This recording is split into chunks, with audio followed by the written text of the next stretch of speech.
శ్రీ సాయి సచ్చరిత 31వ అధ్యాయం. శ్రీ గణేశాయ నమః, శ్రీ సరస్వత్యై నమః, శ్రీ గురుభ్యో నమః, శ్రీ కులదేవతాయ నమః, శ్రీ సీతారామచంద్రాభ్యాం నమః, శ్రీ ఉమామహేశ్వరాభ్యాం నమః, శ్రీ సద్గురు సాయినాథాయ నమః. గత అధ్యాయంలో సప్తశృంగీదేవి యొక్క భక్తుని కథ, మాధవరావు మొక్కు తీర్చుకొనుట, కుశాల్ బాబుకు రామ్లాల్కు స్వప్నంలో బాబా దర్శనమివ్వటం గురించి విన్నారు. ఇప్పుడు మానస సరోవరం బయలుదేరిన సన్యాసికి ముక్తిని ప్రసాదించటం, మాన్కర్, నోల్కర్ మేఘాల కోరికలను తీర్చటం, వ్యాఘ్రం వంటి క్రూర ప్రాణిని కూడా బాబా తమ చరణాల వద్దకు రప్పించుకోవటం వినండి. అతి విస్తృతమైన ఈ కథల వల్ల గ్రంథం చాలా విస్తారమైపోతుందని సంక్షిప్తంగా మనకు హితాన్ని కలిగించే కథాసారాన్ని చెప్తున్నాను. అంతిమ సమయంలో మనసు ఏ విధంగా ఉంటుందో ప్రాణం నిష్క్రమించే గతి కూడా అదే విధంగా ఉంటుంది. అంత్యకాలంలో మనసు దేనిని ధ్యానిస్తుందో పునర్జన్మలో అదే రూపం వస్తుంది. మనసును భగవంతుని పాదాల యందు విలీనం చేస్తే జన్మరాహిత్యం కలుగుతుంది. అందువలన ఎల్లప్పుడూ నామస్మరణ అభ్యాసంలో ఉంటే అంతఃకాలంలో గాబరా పడకుండా భగవన్నామస్మరణ వస్తుంది. జీవితమంతా మేలుకొని ఉన్న అంత్యకాలంలో నిద్రపోతే చివరికి అంతా వ్యర్థమైతుంది. అందుకే సత్సంగం అవసరం. అందుచేత భావికులైన భక్తులు తమ జీవితాలను సాధువులకు అర్పిస్తారు. కారణం వారికి గతి నిర్గతి తెలుసు కనుక, అంత్యకాలంలో వారే తోడు కనుక. ఈ విషయంలో సాయి సమక్షంలో జరిగిన ఒక మధుర కథను వింటే బాబా యొక్క భక్త వాత్సల్యం శ్రోతలకు అర్థమవుతుంది. ఎక్కడ మద్రాసు, ఎక్కడ మానస సరోవరం, ఎక్కడ మద్రాసు, ఎక్కడ మానస సరోవరం, ఎక్కడి షిరిడి. భక్తులకు శుభగడియ రాగానే వారిని తమ పాదాల చెంతకు రప్పించుకుంటారు బాబా. ఒకసారి విజయానందుడనే సన్యాసి మద్రాసు నుండి మహా ఉల్లాసంగా మానస సరోవరానికి బయలుదేరాడు. ఒక జపానీ ప్రవాసుని వద్ద మానస సరోవరం చిత్రాన్ని చూచి దానిని దర్శించవలనని తీవ్రమైన కోరిక కలిగింది అతనికి. మార్గంలో షిరిడి గ్రామం తగిలితే సాయి మహారాజ్ జగద్విఖ్యాతి చెందిన సత్పురుషుడని, వారి కీర్తిని ప్రభావాన్ని విని అతడు వారి దర్శనం చేసుకోవాలని షిరిడి వచ్చాడు. అప్పుడు అక్కడ హరిద్వారం నుండి వచ్చిన సోమదేవ స్వామి ఉన్నారు. ఇద్దరు భక్తులు సహజంగా కలుసుకున్నారు. విజయానందు స్వామిని మానస సరోవరం ఎంత దూరంలో ఉంది అని అడిగాడు. స్వామి 500 మైళ్ళ దూరంలో ఉంది, గంగోత్రి పైన ఉంది, అక్కడ మంచు ఎక్కువగా పడుతుంటుంది, 50 క్రోసుల దూరానికి ఒకసారి భాష మారుతూ ఉంటుంది, అక్కడ భూటాన్ వాస్తవ్యులు అనుమానస్తులు పరదేశీయులను కూడా బాధ పెడతారు అని చెప్పారు. ఇదంతా విని సన్యాసి చింతామగ్నుడయ్యాడు. బాబా దర్శనం చేసుకుని వారికి సాష్టాంగ నమస్కారం చేసి ఆసనం వేసుకుని ప్రసన్నంగా కూర్చున్నాడు. అప్పుడు బాబా అక్కడున్న వారితో, ఈ సన్యాసిని తరిమివేయండి, ఇటువంటి వారి సాంగత్యం పనికిరాదని అన్నారు. సన్యాసి అసలే క్రొత్తవాడు, బాబా స్వభావం తెలియనివాడు. గాబరా పడ్డాడు. అది ప్రాతకాలం సమావేశమే అయ్యే దర్బార్. మసీదులో భక్తులు చేరి బాబాకు ఉపచారాలు చేస్తున్నారు. ఒకరు బాబా పాదాలు కడిగి వారి చరణాన్ని తీర్థాన్ని భక్తితో సేవిస్తున్నారు. కళ్ళకద్దుకుంటున్నారు. ఒకరు వారికి గంధాన్ని పూస్తున్నారు. మరొకరు అత్తరును పరిమళాలను అద్దుతున్నారు. బ్రాహ్మణులు శూద్రులు తమ జాతి నిర్బంధాలను అక్కడ మరిచిపోయారు. ఈ పూజా విధానాన్నంతా చూచి సన్యాసి చల్లబడ్డాడు. బాబా అతనిపై కోపగించినా అతనికి బాబాపై అత్యంత ప్రేమ కలిగింది. అక్కడి నుండి కదలబుద్ధి కాలేదు. కూర్చున్న చోటు నుండి లేవనే లేదు. అతడు షిరిడీలో 2 రోజులు ఉన్నాడు. ఇంతలో అతని తల్లి అస్వస్థతగా ఉందని ఉత్తరం వచ్చింది. అతనికి విచారం కలిగింది. తల్లిని చూడడానికి స్వదేశానికి తిరిగి వెళ్ళిపోవాలని తలచాడు. కానీ బాబా ఆజ్ఞ లేకుండా అక్కడి నుండి కాలు కదపటానికి వీలు లేదు. సన్యాసి ఉత్తరం తీసుకొని మసీదుకు వెళ్ళి బాబాతో తన తల్లి పరిస్థితిని ఎరిగించి, సాయి సమర్థ, నా తల్లి ఆఖరి క్షణాలలో కంఠంలో ప్రాణం కొట్టుకుంటుంటే నా కోసం ఎదురు చూస్తూ ఉంటుంది. నేను వెళ్ళి కలుసుకుంటే ఆమె ప్రశాంతంగా మరణిస్తుంది. దయతో మీరు నాకు సెలవిప్పించండి అని ప్రార్థించాడు. అంతర్జ్ఞాని అయిన సాయి సమర్థునికి ఆమెకు ఆయువు తీరిపోయిందని తెలుసు. తల్లిపై నీకింత ప్రేమ ఉంటే ఆ సన్యాసి వేషాన్ని ఎందుకు ధరించావు? ఈ వేషానికి మమకారం ఉండకూడదు. ఈ కాషాయ వస్త్రాలకు కలంకం తెస్తున్నావు. వెళ్ళి కూర్చో, ఏం విచారించకు. కొన్ని రోజులు గడిచిన తరువాత ఆలోచిద్దాం. ధైర్యంగా ఉండు. వాడాలో చాలా దొంగలు ఉన్నారు. అందరివి అపహరించుకొని పోతారు. తలుపులు వేసుకుని జాగ్రత్తగా ఉండు. ఆ వైభవం శాశ్వతం కాదు. ఈ శరీరం ఎప్పుడూ అశాశ్వతం. మృత్యువు సదా సన్నిధిలోనే ఉందని తెలుసుకొని అతి మెలకువతో ధర్మాన్ని ఆచరించాలి. నా శరీరం, నా భార్య, పిల్లలు, నేను, నాదన అభిమానాలు ఉంటే తాపత్రయ బాధలు తప్పవు. ఈ ఐహికాలు అనర్థకాలు. రెండవ అనర్థం ఆముష్మికం. పరలోకం కోసం కాముకులు ఆశించే పరలోక కోరికలు కూడా మోక్షానికి ప్రతిబంధకాలు. అవి సదా పతనానికి కారణాలు. అక్కడ పుణ్య సంచయం ఏమీ ఉండదు, నిర్భయమసలే ఉండదు. కారణం పుణ్య సంచయం అయిపోగానే మరలా తప్పక వెనుకకు రావలసిందే. ఈ ఐహిక ఆముష్మిక ఉభయ భోగాలు అనర్థాలను కలిగించేవే. కనుక వారిని నిశ్శేషంగా త్యజించితేనే ఆనందం. సంసారాన్ని వదులుకొని హరిచరణాలను ఆశ్రయించిన వారి బంధనాలు విడిపోయి అజ్ఞానం తొలగిపోతుంది. హరి యొక్క భజన స్మరణ పాపతాప దైన్యాలను ప్రారద్రోలుతాయి. అమిత భక్తితో వారిని ధ్యానిస్తే కష్టాలు ఎగిరిపోతాయి. నీ యొక్క పూర్వ జన్మ పుణ్యం వల్ల ఇక్కడికి రాగలిగావు. ఇప్పుడు నా మాట యందు శ్రద్ధ ఉంచి జీవితాన్ని సఫలం చేసుకో. రేపటి నుండి భాగవత గ్రంథాన్ని త్రికరణ శుద్ధిగా 3 సప్తాహాలు చదువు లేదా శ్రవణం చేయి. నిధి ధ్యాస తత్పరుడవై ఉండు. భగవంతుడు ప్రసన్నుడై సర్వ దుఃఖాలను అంతం చేస్తాడు. నీ మాయా మోహాలు శాంతించి అత్యంత సౌఖ్యం ఆనందం లభిస్తుంది. శుచిర్భూతుడవై హరిచరణాలయందు మనసును లగ్నపరిచి ఈ వ్రతాన్ని చేస్తే మోహ నిర్ముక్తుడవుతావు అని చెప్పారు బాబా. బాబా కూడా తమ నిర్వాణ సమయం ఆసన్నమైనప్పుడు మృత్యుంజయుని సంతుష్టిపరిచే రామ విజయాన్ని చదివించుకున్నారు. రెండవ రోజు ప్రాతకాలం సన్యాసి కాలకృత్యాన్ని తీర్చుకొని బాబా చరణాలలో పుష్పాలు ఉంచి వారికి వందనం చేశాడు. ప్రశాంతమైన లేండి తోటలో ఏకాంతంగా భాగవతం చదవటానికి నిశ్చయించుకున్నాడు. అక్కడికి భాగవత గ్రంథాన్ని తీసుకుని వెళ్ళి ఆసనం వేసుకుని కూర్చుని భగవత్ పారాయణుడై పారాయణ మొదలుపెట్టాడు. 2 సప్తాహాలు సంపూర్ణంగా చదివాడు. 3వసారి చదువుతుండగా అకస్మాత్తుగా అస్వస్థుడవడం మూలాన అశక్తుడైపోయి ఆపివేశాడు. వాడాకు తిరిగి వచ్చి 2 రోజులు అతి క్లిష్టంగా గడిపాడు. 3వ రోజు ఫకీరు బాబా ఒడిలో తలపెట్టుకుని పడుకొని కళ్ళు మూసి ముక్తుడయ్యాడు. అతని దేహావసాన వార్తను బాబాకు నివేదించగా బాబా ఆ సన్యాసి శరీరాన్ని ఒకరోజు అట్లే ఉంచమన్నారు.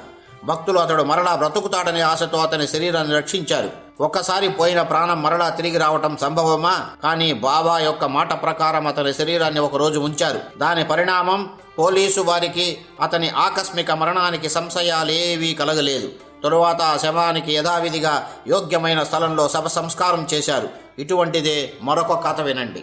బాలారాం మాన్కర్ బాబా యొక్క పరమ భక్తుడు, గృహస్థుడు. అతని భార్య స్వర్గస్థురాలైంది. అతడు అధైర్యపడ్డాడు. పూర్వార్జిత పుణ్యఫలం ప్రాప్తి వలన సాయి చరణ సాన్నిధ్యం, దాంతో నిశ్చలమైన భక్తి, ప్రపంచమందు సంపూర్ణ విరక్తి లభించినాయి. సంసారం, పిల్లలు అన్న ఆశాపాస బంధనాలన్నీ తెంచుకున్నాడు. పరమార్థ ద్వారానికి అడ్డు తగిలే సంసార మోహాలను తన పుత్రుని మెడలో వేసి ఐహికానికి స్వస్తి చెప్పాడు. సన్యాసాలలో పలు విధాలు, కానీ జ్ఞానం లేని సన్యాసం ఎన్నో కష్టాలను కలిగిస్తుంది. అందువలన ఉదార పురుషుడైన సాయి మాన్కర్ యొక్క అనన్య భక్తికి అతనిని కరుణించి అతనికి దృఢమైన వ్యక్తిని కలుగజేశారు. మాన్కరుకు అనేక జన్మల సంస్కారాలు మనసులో తరంగాల వలె లేచి మనసు స్థిరంగా ఉండక చంచలంగా కలవరపెడుతూ ఉండేది. వైరాగ్యం కూడా నిలకడగా ఉండడం లేదు. అది గమనించి నా స్థానం షిరిడీ మాత్రమే కాదు, నేను దేశ కాలాన్ని నుంచి వచ్చిన వాణ్ణి అని ప్రమాణపూర్వకంగా తెలపటానికి బాబా మాన్కర్కు ఇంకా షిరిడీలో ఉండడం మానేయి ఈ 12 రూపాయలను ఖర్చు కోసం తీసుకొని మచ్చిందర్ గడ్డికి వెళ్ళి అక్కడ సుఖంగా నిశ్చలంగా తపస్సు చేసుకో అని ఆజ్ఞాపించారు. వారి ఆజ్ఞను శిరసావహించి వారి చరణాలకు సాష్టాంగ వందనం చేశాడు. వినమ్రుడై, బాలారాం, ఇక్కడ నిత్యం మీ పాదదర్శనం, మీ చరణ తీర్థ సేవనం వల్ల సహజంగానే మీ ధ్యానం కుదురుతోంది. కానీ అక్కడ మీ దర్శనం కూడా లభించని చోట ఒక్కడిని అధీరుణ్ణి నేనేం చేయగలను? మీరు లేకుండా అక్కడ నాకేం మంచి జరుగుతుందో తెలుసుకునే సమర్థత నాకు లేదు. అయినా నన్నెందుకు అక్కడికి పంపుతున్నారు అని తనలోనే తను ప్రశ్నించుకుంటున్నాడు. భక్తులకు గురు వచనాలయందు ఏ వికల్పాలు రాకూడదు. మాన్కర్ తక్షణం తమాయించుకున్నాడు. బాబా, నన్ను క్షమించండి. నా క్షుద్ర బుద్ధి ఆలోచన వల్ల సంశయాలు కలిగాయి. నేనెంతో సిగ్గుపడుతున్నాను. నేను మీ ఆజ్ఞను పాటిస్తాను. కేవలం మీ సామర్థ్యంతో మీ నామస్మరణలో తత్పురుడనై ఆ కొండపైనే ఉంటాను. అక్కడే మీ స్మరణ యొక్క చింతన, మీ పాద ధ్యానం చేస్తాను. ఇదే నా యొక్క నిరంతర తపస్సు. నేను మీకు అనన్యంగా శరణుజొచ్చుతున్నాను. నా స్థితిగతులన్నీ మీ చేతుల్లో ఉండగా ఇక నాకు విచారం ఎందుకు? మీ ఆజ్ఞలోని శక్తియే మా మనసుకు శాంతి కలిగిస్తుంది. ఇంతటి సమర్థులు మీరుండగా వ్యర్థంగా నాకు చింత ఎందుకు? సాయి సమర్థుడు, బ్రహ్మ సనాతనుడు. వారి వచనం బ్రహ్మలిఖితం. విశ్వాసముంచి చూస్తే పూర్ణానుభవాన్ని కలిగిస్తారు అని తనలో అనుకుంటూ ఉన్నాడు. అప్పుడు బాబా అతనితో, ఏ వికల్పాలు లేకుండా ప్రశాంతమైన మనసుతో నేను చెప్పినట్లు చెయ్యి. వెంటనే మచ్చిందర్ గఢ్కు వెళ్ళు. అక్కడ ప్రతిదినం ముమ్మారు తపస్సు చేయి. కొంతకాలం గడిచిన పిమ్మట ఆత్మానందాన్ని పొందుతావు అని చెప్పారు. ధైర్యాన్ని కలిగించే వారి మాటలు విని మాన్కర్ స్వస్తి చిత్తుడై మరలా సాయి చరణాలకు నమస్కరించి ఊదీ ప్రసాదాన్ని, ఆశీర్వాదాన్ని పొంది మచ్చిందర్ గఢ్కు బయలుదేరాడు. అక్కడ రమ్యమైన ప్రదేశాలు, పరిశుద్ధమైన నిర్మల జలాలను, మందంగా వీచే పవనాలను పరికించి సంతృప్తి చెందాడు. ఈ విధంగా అతడు సాయి నియమించిన ప్రకారం, సాయికి దూరంగా ఆ కొండపైన సాయి చెప్పిన ప్రకారం తపమాచరిస్తూ ఉన్నాడు. అతడు ఆ విధంగా తపోమగ్నుడై ఉన్నప్పుడు అక్కడ అతనికి చమత్కారంగా బాబా యొక్క ప్రత్యక్ష దర్శన సాక్షాత్కారం కలిగింది. సమాధి అవస్థలోనో స్వప్నావస్థలోనో దర్శనమవ్వటంలో ఏమీ ఆశ్చర్యం పడవలసిన అవసరం లేదు. కానీ జాగృతావస్థలో ఆసన స్థితుడై ఉండగా సాయి సమర్థుని చూచాడు. అతడు కేవలం దృష్టితో చూడటమే కాదు, బాబా నన్నెందుకు ఇక్కడికి పంపించారని వారిని ప్రశ్నించాడు. షిరిడీలో ఉండగా నీ మనసులో అనేక కల్పనా తరంగాలు లేచేవి. అందువల్ల నీ చంచల మనసును స్థిరపరచడానికి ఇక్కడ ఉండమని చెప్పి నియమించాను. నువ్వు పంచభూతాలలో కూడిన ఈ 3.5 మూరలన్న ఈ ఆకారం షిరిడీలోనే గాని బయట లేదని తలిచావు కదా. అక్కడున్న వాణ్ణే ఇప్పుడు ఇక్కడ ఉన్నాను. స్వస్థ చిత్తంతో చూడు. ఇది గ్రహించటానికే నిన్నిక్కడికి పంపించానని తెలుసుకో అని చెప్పారు బాబా. నియమిత కాలం గడిచిన తరువాత మాన్కర్ మచ్చిందర్ను విడిచి తన స్వస్థలమైన బాంద్రా గ్రామానికి వెళ్లాలనిపించి బయలుదేరాడు. పూనా నుండి దాదర్ వరకు రైలులో ప్రయాణం చేయాలని తలచి పూనా స్టేషన్కు వెళ్ళాడు. టికెట్ తీసుకోవడానికి నిలబడ్డప్పుడు కిటికీ వద్ద ఒక చమత్కారం జరిగింది. నడుముకు ఒక లుంగీ చుట్టుకుని భుజాన కంబలి వేసుకుని వ్యవసాయదారుని వేషంలో ఒక విచిత్రమైన ప్రయాణికుణ్ణి అక్కడ చూశాడు. దాదర్కు టికెట్ తీసుకుని వ్యవసాయదారుడు వెనుకకు తిరిగి మాన్కర్ను చూచి దగ్గరగా వచ్చి మీరెక్కడికి వెళుతున్నారని ప్రశ్నించాడు. దాదర్కు అని మాన్కర్ చెప్పాడు. వెంటనే తన టికెట్ ఇచ్చి వేస్తూ, దీన్ని మీరు తీసుకోండి, నేను దాదర్కు వెళ్ళాలని తీసుకున్నాను, కానీ ఇక్కడ మహత్ కార్యం ఒకటి గుర్తుకు వచ్చింది, అందువల్ల ప్రయాణం ఆగిపోయిందని చెప్పాడు. డబ్బిచ్చినా టికెట్ లభించటం చాలా కష్టం, అటువంటిది ఏ కష్టం లేకుండా టికెట్ లభించింది. మాన్కర్ చాలా సంతోషపడ్డాడు. జోబులో నుండి డబ్బు తీసి అతనికి ఇవ్వాలని చూస్తే అతడు ఎటు మాయమైపోయాడో గాని ఎంత ప్రయత్నించినా కనిపించలేదు. అతని కాళ్లకు చెప్పులు లేవు. తలకొక పాత గుడ్డను చుట్టుకున్నాడు. భుజాన కంబలి వేసుకున్న ఆ వ్యక్తి ఎవరై ఉంటాడు? తన డబ్బుతో టికెట్టు కొని నాకిచ్చి నన్ను రుణంలో పడవేశాడు. ఏమీ ఆశించని ఇంతటి ఉదార ధీరుడు ఎవరై ఉంటారని చివరి వరకు తెలియక చింతించసాగాడు. మాన్కర్ రైలు బండి కదిలే వరకు ఆ వ్యక్తి కనిపించుతాడేమోనన్న ఆశతో వెతికి చివరకు నిరాశుడై రైలు బండి కదులుతూ ఉంటే అందులోకి ఎక్కాడు. కొండపైన ప్రత్యక్ష దర్శనం, ఇక్కడ విచిత్రమైన దృశ్యాన్ని కనుగొని మాన్కర్ తటపటాయించాడు. పిమ్మట సాయి పాదాల యందు పూర్ణానురక్తుడైన ఈ సద్భక్తుడు దృఢమైన శ్రద్ధాభక్తి కలిగి సాయి నామాన్ని గానం చేస్తూ షిరిడీలోనే ఉండిపోయాడు. బాబా యొక్క అనుజ్ఞ తీసుకొని ముక్తారామును వెంటబెట్టుకొని షిరిడీ విరిచి బయటికి రావడానికి తిరగటానికి వెళ్ళేవాడు. అయినా మళ్ళీ కేంద్రస్థానమైన షిరిడీకి తిరిగి వచ్చేసేవాడు. చివరకు పూర్వార్జిత పుణ్యం వల్ల పరమ పావనమైన షిరిడీలో శరీరాన్ని విసర్జించాడు. సాయి కళ్ళెదుట నిర్భరమైన మరణాన్ని పొంది సాయి పాదాలలో లయమైపోయాడు. తాత్యాసాహెబ్ నోల్కర్, భక్త శ్రేష్ఠుడైన మేఘా కూడా ధన్యులు. భక్తి తత్పరులై ఉండి చివరకు షిరిడీలోనే శరీరాలను విసర్జించారు. మేఘా చనిపోయినప్పుడు భక్తులు, గ్రామస్తులు శ్మశానానికి వెళ్లారు. బాబా కూడా వెళ్ళి మేఘాపై పుష్పాలు చల్లారు. ఉత్తర క్రియలు జరుగుతూ ఉంటే భక్త సకుడైన బాబా మాయలో ఉన్న మానవుని వలె కళ్ళ నీరు కార్చి శోకించారు. తమ చేతులతో ప్రేమగా శవాన్ని పూలతో కప్పారు. దుఃఖిస్తూ వెనుకకు మరలారు. మానవులను ఉద్ధరించే సత్పురుషులను అనేక మందిని చూశాం. కానీ సాయిబాబా యొక్క మహిమను ఎంతని వర్ణించగలం? వ్యాఘ్రం వంటి క్రూర జంతువు మనుష్యుని వలె జ్ఞానాన్ని కలిగి ఉంటుందా? అది కూడా బాబా చరణాల వద్దకు వచ్చింది. అందమైన ఈ కథ వింటే బాబా యొక్క వ్యాపకత్వం, సమానత్వం అర్థమవుతుంది. ఒకసారి షిరిడీలో ఒక చమత్కారం జరిగింది. బాబా సమాధికి 7 రోజుల ముందుగా ఒక ఎద్దుల బండి మసీదుకు వచ్చి ఆగింది. అందులో ఒక భయంకరమైన వ్యాఘ్రం సంకెళ్లతో గట్టిగా కట్టబడి ఉంది. దానికేదో బాధ. ఎన్నెన్నో ఉపచారాలు, ఉపాయాలు చేసి దాని యజమానులు 3 అలసిపోయారు. ఆ వ్యాఘ్రం వారికి జీవనానికి ఆధార సాధనం. దానిని ఊరూరు త్రిప్పి ఆడించి తమ పొట్ట పోసుకునేవారు. అట్లా తిరుగుతూ ఉండగా బాబా యొక్క లీలలు వారి చెవుల్లో పడ్డాయి. సత్పురుషుల దర్శనం ఉత్తమమైన ఉపాయమని వారికి తోచింది. వ్యాఘ్రాన్ని కూడా వారి వద్దకు తీసుకుని వెళ్లాలనుకున్నారు. బాబా యొక్క చరణాల వద్ద చింతామణి పడి ఉంటుంది. అక్కడ అష్టసిద్ధులు నవనిధులు వారి చరణాల వద్ద దొర్లుతూ వారి చరణ తీర్థాన్నిస్తాయి. అట్టి వారి చరణాలపై శిరస్సు నుంచి వారి ఆశీర్వాదాన్ని అడుగుదాం. వారి ఆశీస్సులు మనకు శుభాన్ని కలుగజేస్తాయని తలచి వారు ఆ వ్యాఘ్రాన్ని గట్టిగా గొలుసులతో పట్టుకొని క్రిందకు దించారు. అది ద్వారం వద్ద కూర్చుంది. అసలే అది హింసాత్మకమైన భయానక మృగం. పైగా రోగగ్రస్తత వలన అత్యంత అస్వస్థతగా ఉంది. అందరూ వినోదంగా దానిని చూడసాగారు. దాని యజమానులు పరిస్థితి అంతా సమగ్రంగా బాబాకు వివరించారు. బాబా అనుమతిని తీసుకొని అది సంకెళ్ళు త్రెంచుకొని పారిపోకుండా గట్టిగా గొలుసు లాగి పట్టుకొని దానిని బాబా ఎదుటికి తీసుకుని వచ్చారు. మెట్ల వద్దకు రాగానే తేజోరాశిలా ఉన్న సాయిని చూచి అత్యంత ఆదరంగా తలను కిందకు వంచుకుంది. మెట్లెక్కి బాబాను ప్రేమగా చూచి వెంటనే తోకను పైకెత్తి 3 సార్లు భూమిపైన కొట్టి సాయి చరణాల వద్ద నిశ్చేష్టంగా పడి తక్షణం ప్రాణాలు విడిచింది. అది అట్లా చనిపోవటం చూచి అందరూ ఆశ్చర్యపడ్డారు. మొదట దుఃఖపడినా దాని యజమానులు చివరకు రోగంతో ఉండి చావుకు సిద్ధంగా ఉన్నది, ప్రశాంతంగా చచ్చిపోయినందుకు ప్రసన్నులమయ్యాము. సాధు సత్పురుషుల దృష్టి ఎదుట ప్రాణోత్క్రమణం గొప్ప పుణ్యం. క్రిమి కీటకాదులైన వ్యాఘ్రం వంటి జంతువులైన వాటి పాపం అంతా తొలగిపోతుంది. వ్యాఘ్రం తన పూర్వజన్మ రుణాన్ని తీర్చుకుని చివరకు సాయి చరణాల యందు శరీరాన్ని విడిచింది. విధి ఎంతటి విచిత్రమైనది! సాధు సజ్జనుల పాదాల వద్ద మరణించే ప్రాణులు నిశ్చయంగా ఉద్ధరింపబడతారు. జీవితంలో సంపాదించవలసినది ఇదే. ఎంతో గొప్ప భాగ్యం ఉంటే తప్ప సాధువుల ఎదుట ఊరికేనే శరీరం పడిపోతుందా? జీవుల ఉద్ధరణ జరుగుతుందా? సత్పురుషుల దృష్టి ఎదుట వారి సముఖంలో శరీరాన్ని విడిచిపెట్టడం పరమ సుఖం. వారి చెంత విషం త్రాగిన అమృతమే అవుతుంది. మరణం వల్ల హర్షం గాని దుఃఖం గాని కలుగదు. ఆ విధంగా మరణించిన వారికి పునర్జన్మ దుఃఖం ఉండదు. ఆ మరణం కాదు, వైకుంఠ సుఖం. వారు మృత్యులోకాన్ని జయించినట్లే. వారి సర్వ పాపాలు నిష్కృతి అయి వారు ఉద్ధరింపబడి సద్గతిని పొందుతారు.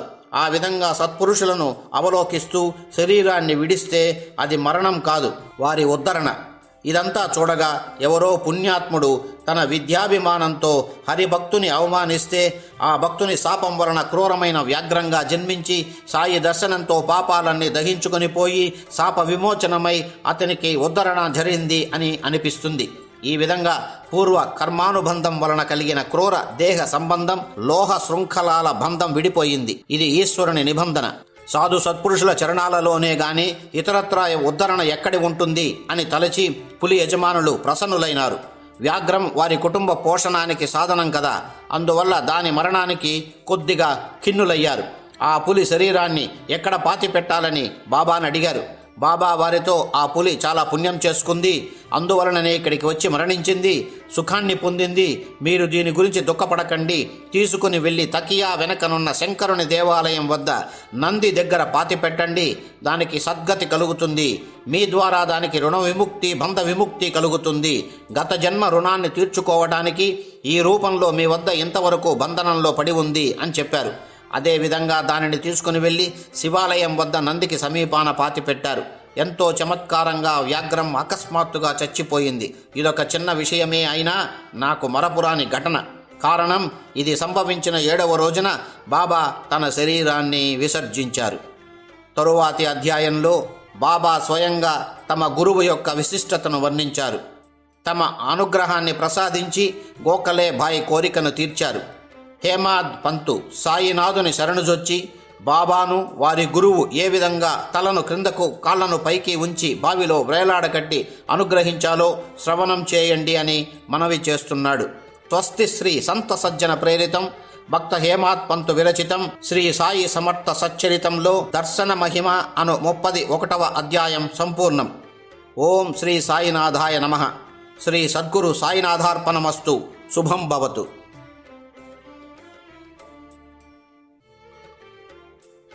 శ్రీ సచ్చిదానంద సద్గురు సాయినాథ్ మహారాజ్ కీ జై. రాజాదిరాజ యోగిరాజ పరబ్రహ్మ శ్రీ సచ్చిదానంద సద్గురు సాయినాథ్ మహారాజ్ కీ జై.